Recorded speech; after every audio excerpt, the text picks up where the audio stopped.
let's talk about how not to raise a narcissist. Is there any other question more important than this one? Okay, point number one is that between 0 to 3 years old, make sure that you give abundance amount of physical touch. Okay, give as much warmth with your gentle touch, like annoying your baby with all your every time after shower, give a baby massage and be very cuddly, and every time when you hug them, give it all. Our skin, the largest organ of our body, has so much intelligence that effective touch can actually help to develop the kid's frontal lobe, which is developed between up to 3 years old. And that part, especially to help with comprehending human emotions. That is why Christ is called the Anointed One. So give gentle, loving touch throughoutly, every day, as much as possible. And secondly, it is to foster creativity. If Hitler got into art school, there would not have been World War II, okay? This creative process is actually an alchemical process that can help human being to transmute emotion, especially the difficult, painful ones, that can help them to detach from, not saying detach is good, but detach from this physically perceivable matrix, to understand that there is a connection with higher source. It is during this prolonged, joyful, creative process that they are able to be in the state of flow.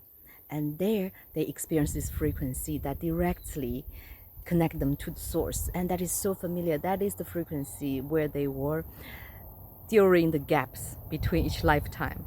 And children, they always remember them. That is why you can see kids, they just play imaginative game to create a totally different world, create character and take on the character, or just make paintings or apply special meanings to a simple object. And that is creativity. It's not only art, it's everything.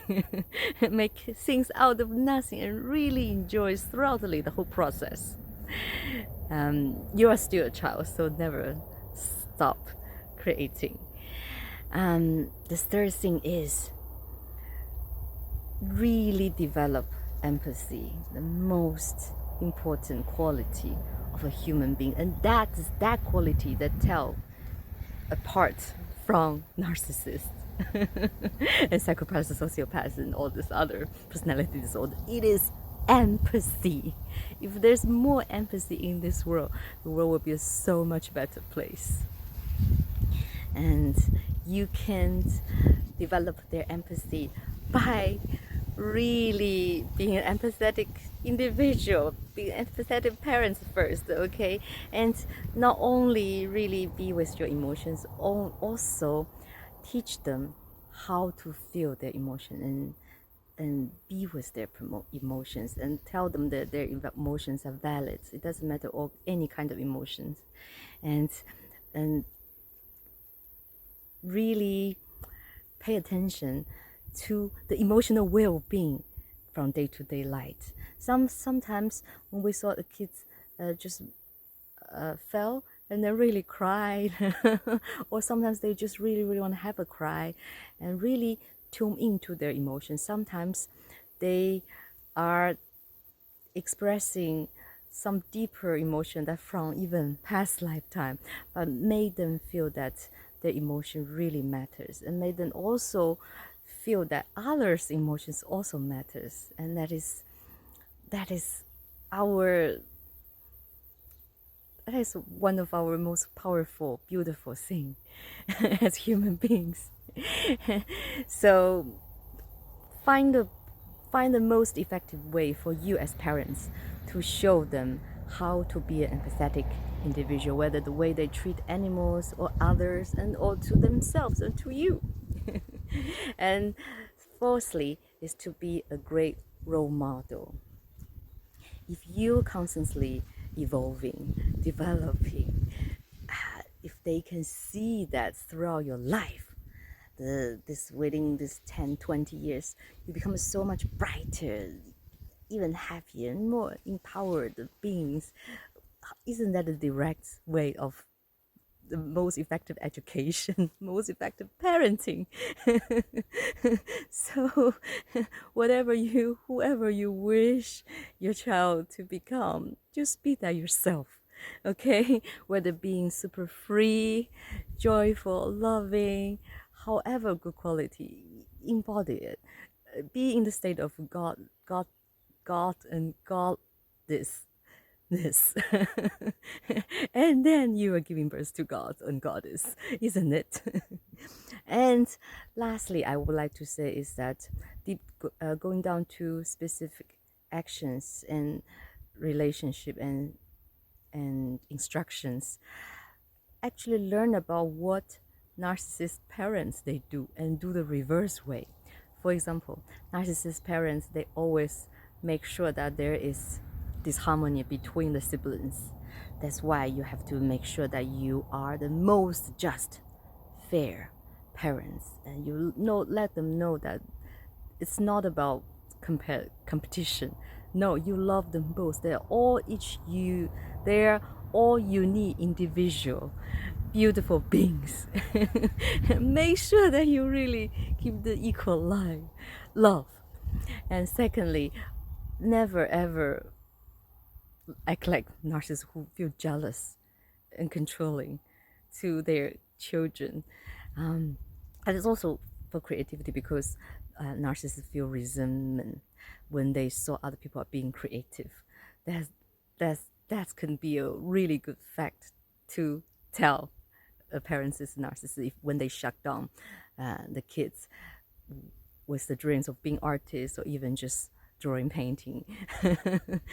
So knowing that your greatest success is actually your children, they surpass you one day. It's not about what you make for yourself, but rather what you leave to the world, isn't it? And believe that they are going to be more healed and even with brighter light and living out even a better version of you, and then really feel this sense of hope and excitement for what you're going to create, this ultimate creation, a human being. And also, and what are the things narcissist parents do? They, well, simply take accountability, really say sorry if you did something wrong. So you actually teach your kids to learn how to be a responsible human being and to admit when they made a mistake, and that is the only way they can improve. And then narcissists also, if you're a decent human being, if you are going to watch this, I believe you're not going to do things that a narcissist will do, like lying, deception, only for yourself. And oh, very last point is to deep down in your heart knowing that your children, they are their own people, and despite their outcome, just drop any outcome imagination. Oh, my kid should be the next president of some country, the next prime minister or whatever. No, just drop it all, okay? Knowing that you gave birth, you brought this soul to the world. There's a reason for that, and this is such a beautiful thing. So whatever it turned out, let it be. And enjoy every moment when you're being with your kids. This morning on the beach, I saw a mom and her daughter her daughter is probably already in her 20s, and they were walking along the beach back and forth, hand in hand. It was so beautiful. And they say that they have to make sure that they touch each other. It's a wonderful feeling. So I share that with you, and I'm sure that you know how to not raise a narcissist.